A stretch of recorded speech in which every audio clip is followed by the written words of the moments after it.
Welcome back. More jobs, tax money, conference space, and a rooftop ballroom. Just some of the things one local hotel owner says will come to Columbia from his project, but his plans to build it and fund it are the center of controversy. KOMU 8's Lindsey Fafoglia tells us about his plans for downtown Columbia.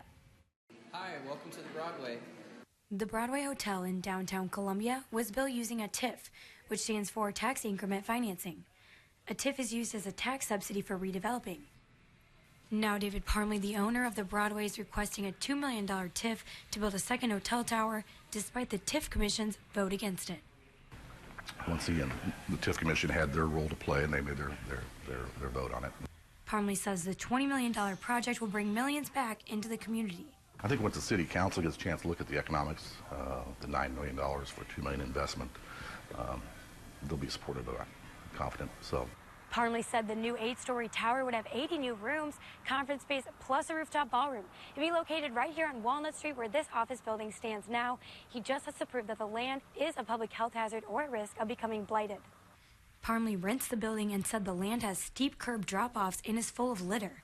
Columbia Public Schools appointed TIF Commission member Christine King said the land doesn't qualify for a TIF. Brought up the fact that there was dog excrement and all this other stuff on the property. Well, the property owner is able to clean that up. That doesn't make it go blight. Parmley said the hotel will bring much-needed meeting space to Columbia, more jobs, and more people to downtown.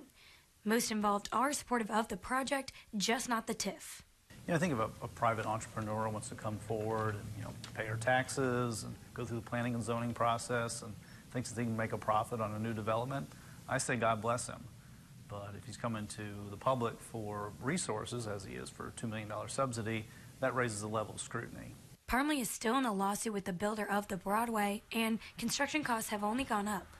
Once again, all the risk is on my end here. If prices go up, that's my problem. If things don't work out, my problem. There's no city guarantee for the TIF. They're not promising me anything. If approved, construction will begin in January. King says if they do move forward, what's the point of a TIF commission? But hey, if the city approves it and they move forward, then it's to my benefit to get behind it to make sure it's a success. Parmley says his goal is always to get people out and about in downtown Columbia. Hopefully my passion comes through for the project. It took 4 years to build the last one, and I don't know how sure I want to build the next one, but I'm invested in doing it and would like to see it happen and hope for the community support.